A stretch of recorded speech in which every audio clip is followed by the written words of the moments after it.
नमस्कार दोस्तों, भगवान शिव के 12 ज्योतिर्लिंग हैं। उनमें आंध्र प्रदेश में कृष्णा नदी के तट पर दक्षिण का कैलाश कहे जाने वाले श्रीशैल पर्वत पर श्री मल्लिकार्जुन ज्योतिर्लिंग स्थित है। महाभारत, शिव पुराण तथा पद्म पुराण आदि धर्म ग्रंथों में इसकी महिमा और महत्ता का विस्तार से वर्णन किया गया है। पुराणों में इस ज्योतिर्लिंग की कथा इस प्रकार से वर्णन है।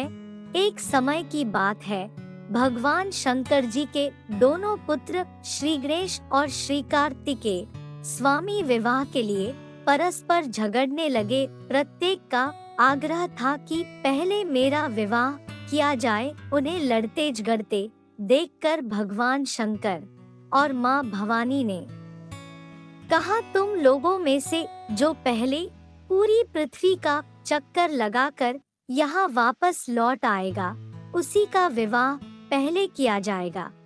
माता पिता की यह बात सुनकर श्री कार्तिकेय स्वामी तो अपने वाहन मयूर पर विराजित हो तुरंत पृथ्वी प्रदक्षिणा के लिए दौड़ पड़े। लेकिन गणेश जी के लिए तो यह कार्य बड़ा ही कठिन था।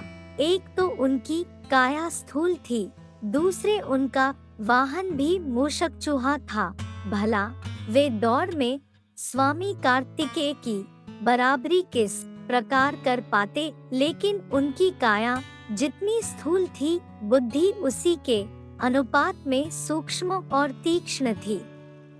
उन्होंने अविलंब पृथ्वी की परिक्रमा का एक सुगम उपाय खोज निकाला। सामने बैठे माता पिता का पूजन करने के पश्चात उनकी 7 प्रदक्षिणाएं करके उन्होंने पृथ्वी प्रदक्षिणा का कार्य पूरा कर लिया।